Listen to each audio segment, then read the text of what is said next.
कृष्ण कहते हैं, मौन में सहा गया दुख भी धर्म होता है। आज की महाभारत कहानी के पात्र कुंती, त्याग, अपराध बोध और पांडवों की मां की अनकही पीड़ा। सोचिए, एक स्त्री जिसके जीवन के हर निर्णय ने इतिहास की दिशा बदल दी। वो रानी थी, वो माँ थी, लेकिन सबसे पहले वो एक ऐसी स्त्री थी जो अपने ही भाग्य से लगातार लड़ती रही। वो थी कुंती, पांडवों की माता और महाभारत की सबसे मौन पीड़िता। कुंती का बचपन, त्याग से शुरू हुआ जीवन। कुंती का जन्म शूरसेन के घर हुआ। उसका नाम था पृथा, लेकिन बाल्यावस्था में ही उसे अपने पिता का घर छोड़ना पड़ा। राजनीतिक कारणों से उसे उसके चाचा कुंती भोज को दान में दे दिया गया।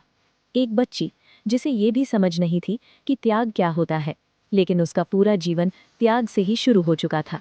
यहीं से पृथा बनी कुंती। दुर्वासा का वरदान, वरदान या शाप। युवावस्था में कुंती ने ऋषि दुर्वासा की निष्ठा से सेवा की। प्रसन्न होकर दुर्वासा ने उसे एक अद्भुत मंत्र दिया। इस मंत्र से तुम किसी भी देवता का आह्वान कर सकती हो और उससे पुत्र प्राप्त कर सकती हो। एक किशोरी के हाथ में देवताओं को बुलाने की शक्ति। जिज्ञासावश कुंती ने उस मंत्र की परीक्षा ली और तभी सूर्यदेव प्रकट हुए। उस क्षण का परिणाम था कर्ण का जन्म। कर्ण का त्याग, जीवन का सबसे बड़ा अपराध बोध, लोकलाज, भय और असहायता।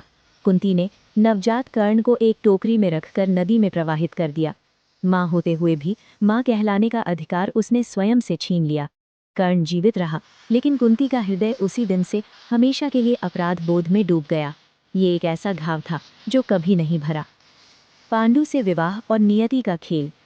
कुंती का विवाह हुआ हस्तिनापुर के राजा पांडु से, लेकिन नियति ने यहाँ भी सुख नहीं दिया। एक शाप के कारण पांडु संतान उत्पन्न नहीं कर सकते थे। तब कुंती ने दुर्वासा के मंत्र का उपयोग किया।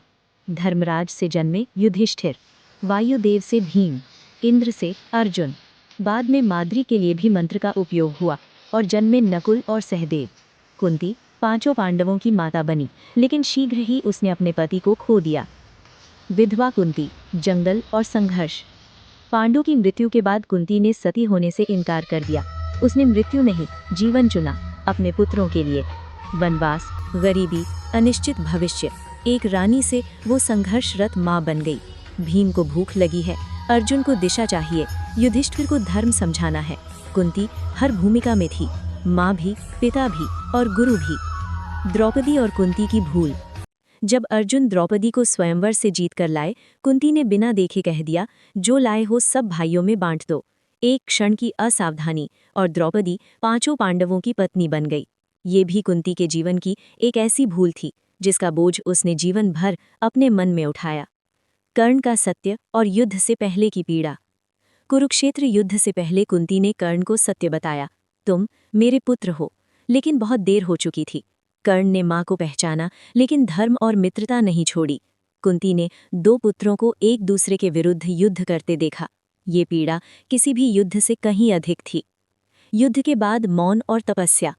युद्ध के बाद कुंती ने राजमहल नहीं चुना, उसने चुना वन, तपस्या और मौन। धृतराष्ट्र और गांधारी के साथ वन में रहते हुए एक अग्निकांड में कुंती का अंत हुआ। एक ऐसी स्त्री जो जीवन भर आग में जलती रही, अंत भी आग में ही हुआ। समापन। कुंती कौन थी? कुंती केवल पांडवों की माँ नहीं थी, वो थी त्याग की प्रतिमा, अपराध बोध से भरी माँ, निर्णयों का भार उठाने वाली स्त्री और इतिहास की सबसे मजबूत नारी। जो अपने दुख को मौन में सह ले, वही सच्चे अर्थों में महान होता है। कुंती मौन में महान थी।